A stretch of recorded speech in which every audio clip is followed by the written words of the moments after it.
ABC, it's Greeno. A little bit of a road trip today. Is my hat crooked? Somebody tell me if my hat's crooked. Heading into Northern Virginia. Need to do a little errand for the wife. She couldn't do it. She's busy today, so she fully understands that means I'm loose on my own. And I'm going to hit as many freaking record stores as I possibly can. So, it's pretty spit. So, I'll film as we go here, hopefully, and, film some of the stores. And this is just a free-for-all. I have no idea, not looking for anything. Just out goofing off on a beautiful day. It's like 71 degrees here in August, and it's just beautiful. And I'm thinking this winter is just going to be insanely cold and snowy because summer's been really cold here. So, alright, hang on and we'll see what happens here.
One thing I saw, it's like a vinyl map or something, or I forgot what it's called, some app or like a search guide where you can tell you where there's record stores pretty much around the world. It's killer. Yeah, I got it on here. It's vinyl, crap, I can't even think of it now.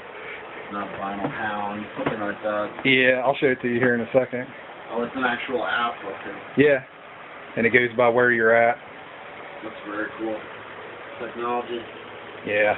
I mean, I like that idea, from a business owner's perspective, that people can just find out about me without actually knowing that we're here because we're kind of off the beaten track. So. Yeah.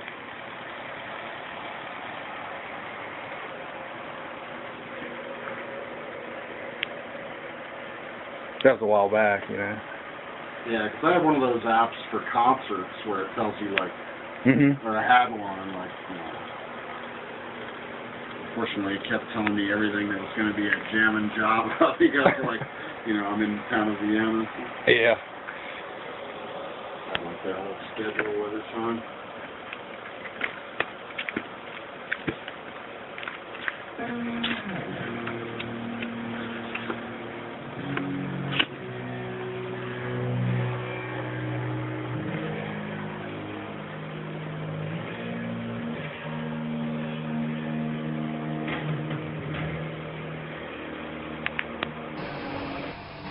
ABC, it's Greeno. Another update. Shot some video. Hopefully it's at the beginning of this. I actually shot that video last weekend. Just today's Thursday. Just now getting around to filming some stuff. Wanted to put it up quicker. Just didn't have time. So, but got some cool stuff in this week. A couple things in the mail, and as you can see, I went out, hit a couple shops. I had to go do something for the wife while I was there. Of course, for the shop around, I got to hit it. So, did that. Let's jump right into it. One of the coolest things I got this week, I just got today in the mail. It's playing right now. And so happy to find this. Got it on eBay. Flat backer. And if you watch my channel, you know I'm into metal, and I really like Japanese metal too. Something about it. I don't know why I like it. But this is their second album, and not long ago I actually came across their first album. I've been looking for both these albums forever, and scored both of them this year. And man, this thing is in like beautiful shape. You know, Japanese pressing, has the insert, and this is from like 86, 85, 86. And like I said, I just pulled this one out kind of to show at the same time. There's their first one. Like I said, I got this a few months back. And to any of the 80s metalheads out there, if they look familiar, you probably remember them because they came to America and changed their name in the late 80s to EZO. Got a little more crazy with the makeup and the hair on this album. I think this was Gene Simmons produced. He had a big hand in them coming over, I guess. And then they did one more album, Fire Fire, on Geffen here in America. So that's pretty much it. Flatbacker in Japan, and came to America and became EZO. Kind of a loudness kind of thing. At times a little heavier, at times a little weirder. It's a very cool band though. Alright, from the same seller, along with Japanese metal, I have a thing for the Ebony label. Kind of the tail end of the new wave of British heavy metal, middle tail end. And I needed this for the collection, Metallic Storm, and this is a compilation, an early one. This is Ebony 006. So this is early on. And a lot of just bands that never did much more. Tantrum, Terror, Sultra, Mean Machine. But the first track on here is Black Funeral, Merciful Fate. So that's early Merciful Fate.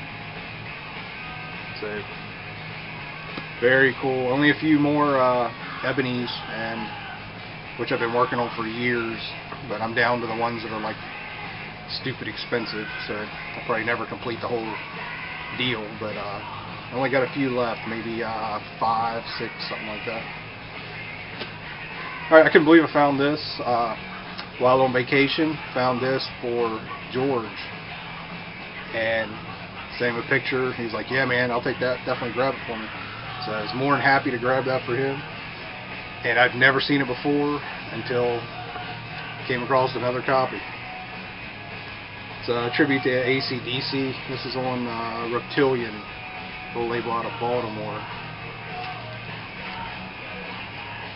And it's pretty cool. You know, it's bands like Chapstick, Upper Crust, Electric Frankenstein, REO Speed Dealer, Chrome Cranks. I guess it's that stuff Garner calls big block rock. A lot of those kind of bands. But great cover. Just ridiculous. So couldn't believe I found that. I found this on Amazon. These next two, real cheap. I had like shipping and everything, like $17 in these two, and I just kind of took a chance on them just to check them out. Veins of Jenna, Reverse Tripped, and it's a cover album, just like the next one. Both of them are covers. This is okay. They're very good as far as they sound good, but there's not a lot of energy and not a lot of themselves in all the songs. Like they do Electric Avenue, that's probably the coolest one, the Eddie Grant song. Then they do Get Back, Smoke on the Water, which is like, are you kidding me? Why would you do Smoke on the Water? California Dreamin', Goodbye Yellow Brick Road, Mississippi Queen, which I thought would rock, and it didn't. But I don't know, kind of an all-image band, I do believe. But it was cheap. But I'd give it a shot. I think both these were like $6, and then I had like 5 in shipping or something. This was really good. It's another covers album, and I got a friend into these guys, and that's what kind of caught my eye when I saw it on there. It's the Peppermint Creeps cover up. It's kind of like a New York Dolls looking cover. This was limited to 300. This is number 77. But this is all it is for the cover. It's just a insert. There's nothing on the back of this. The record doesn't slide into it. I put a piece of cardboard in here. They do some cool covers. Do Bodies, Sex Pistols, Our Lips Are Sealed, Ready Steady Go, Turning Japanese, She Loves You. But these guys put their own kind of sound on it, their own spin, and this is really good.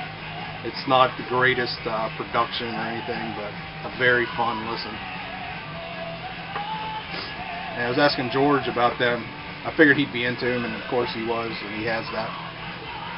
He said one of them died, so I guess they're not active anymore. I found this over the weekend while running an errand for the wife. Skull View, Consequences of Failure. It's a cool band, Chicago, I believe, and they're definitely on the Chicago label. R.I.P. is what it originally came out on. I have the CD, but this was licensed to Iron Bonehead Productions out of Germany. But 2 LP, and it's just kind of that power metal, maybe a little heavier than that. Just pretty good. I think this album's from early 2000s. They got 4 albums all total. Like I said, I got the CD. It's kind of cool to find the vinyl. This has actually been laying around for a while. Iron Butterfly, Scorching Beauty. It's actually a pretty good 70s rock album. It's not real hard or anything, but it has its moments. But not as psychedelic, I guess, as the earlier stuff. And I do believe there's a lot of different members on this album. I don't know a lot about Iron Butterfly, but cool album. Found this on Amazon, just kind of poking around on there looking for deals, and I did get a deal on it, but it was still a little pricey, but I had to have it because I love the CD, and actually I think the CD's harder to find now. It's kind of come out and went. They never reissued it or anything. But this is a great show. Twisted Sister live at Hammersmith, and this is like 84, I believe. It's a 2-album set, 2-record set, and it also has a couple tracks from 1979 in Detroit. They do Jailhouse Rock and Train Kept a Rollin'. But this is fantastic. It was kind of before they really, right about the same time they were starting to hit on MTV, and before they went really, really bubblegummy. But if you don't know a lot about Twisted Sister and you dig metal, go back and check out their first 2 albums. Their first 2 albums are just, they're classic metal. Once they got to Stay Hungry, they started, getting a little more commercial, and it just kept going from there. But the early stuff is fantastic. Great album. Alright, this I could not believe I found for $5. The cover is perfect, still in the shrink. Side 2 is perfect. Side 1 has some scuffs on it, but you can't hear anything, but it's enough you can see it, and it's like crap. And to be honest, if it was anything else, I probably would have skipped on it, but had to grab this for $5, and like I say, it plays perfect. Skid Row, Slave to the Grind. Just never ever see this and for $5, are you kidding me? And this is one I found over the weekend. So, like I say, it's still in the shrink, and it's a beauty. Next, picked this up. Know nothing about this band other than I've seen this exact album, or seen this album, about the same copy, in a store about 6 blocks from where I picked this one up, in another store, for $60. And I'm like, why in the crap is this for $60? And I found it at the other store for $3. Mint, perfect. So I grabbed it. Tragically hit up to here. I say knew nothing about this band. I spun it. It's okay. It's just a little rootsy alternative rock, maybe. You know, it's like late 80s, early 90s, 89. But any fans out there, can you tell me why? You know, I looked on eBay, and these things go for, you know, anywhere from $40 to $100. Can anybody tell me why? I don't know anything about that band. I picked it up because I knew I'd seen it somewhere else going for a lot of money. So $3, I'll grab it. I'm guessing it's just a very limited pressing. Another blind buy, and really kind of dug these guys. Pilgrim Souls, Is That All of Us? And I'm guessing Garner is going to know something about these guys. A little rootsy.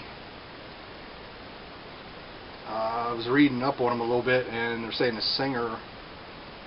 singer's dad was CEO of like CBS Records or something. So I don't know if that's how they got the deal, or CBS 1989. Another blind buy, and turned out to be great. The DPs. This is, if you know what I mean. Pretty cool, punky, new wave, more so than punk. They actually, again, researched them. They started out as the Depressions, and they were very punk starting out, jumping on the 70s bandwagon. This one was like 78, I think. They did this album as the DPs, and then before that they did another one as the Depressions. This one's more new wave. They were trying to jump on that one, that bandwagon, I guess, when the punk one didn't sell that well. And then they were done. And they did, you know, a couple singles along the way. A very cool album. It was a blind buy. This freaking knocked my socks off. Love this band, and I've never seen this before. The Best of the New York Dolls, Japanese pressing, from 1977, with the OBI, and it's like near mint. It's perfect. It's got just a little bit of speckling in the white up here, boxing, whatever you want to call it. But the vinyl is beautiful, and it's, you know, for a white cover with white areas, it looks pretty good. Really excited to find that. I went to the little metal shop while I was down there and found this Destructor. Cleveland was made for metal. Destructor was a band out of Cleveland, a metal band. And this is a live show from 1984 on Outlaw Records. And it looks like a boot, you know. But I like Destructor, and stuff's kind of hard to come by, so grab that. I haven't checked that out yet. I was told it sounds really good. Be checking it. Excuse me. Be checking it out soon. Also picked up Saxon, Into the Labyrinth. New copy. It's still sealed. Probably been sitting around since it came out. It's like 09, I think. Yeah, 2009. So I haven't heard this one yet. Sure, Punk Texas knows it inside and out. King of Saxon. blind buy for a couple bucks. The Text Tones, Cedar Creek. This also I haven't checked out yet. I think it's going to be a little Americana rootsy, I'm hoping. Looks kind of cool. Late 80s, I think. 87 on Enigma. Just something to try. I thought this was cool. I've never seen this on vinyl. I remember it being out, you know, friends having it on CD, which is Tin Machine, the David Bowie project he had going there for a while. And I barely remember this, but I remember some of it being a little pretty good rockin' stuff. So this will be interesting to hear again. 89 on EMI. And this, I like this CD. I had it back in the day when it came out, and found it, you know, like I say, a couple bucks. Picked it up on vinyl. Transvision Vamp Velveteen. Just one of those bands I dug. 89. Ooh, excuse me. So, and I haven't listened to that forever. I've had the CD, like I said, since it came out, but I'll be checking that out soon. And a couple more. Enough's Enough. Another deal I had on CD, just picking it up on vinyl. These guys were okay. They didn't really blow me away. And another blues find, Freddie King, Hideaway. It's a 2-album set. Looks like it originally came out on King.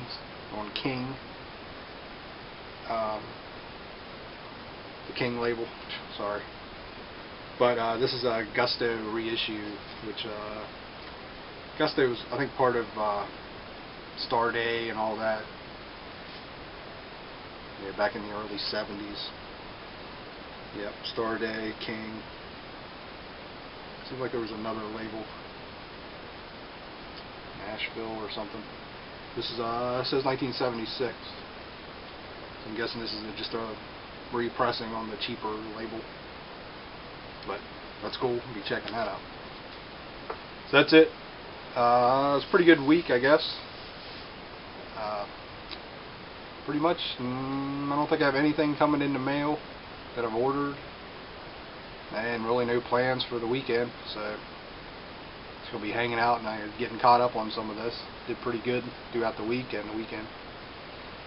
It's Thursday, weekend's coming up. I hope everybody does good, goes out digging, and finds all kind of cool stuff, and posts videos. So, alright, everybody have a good rest of your week. Talk to you later.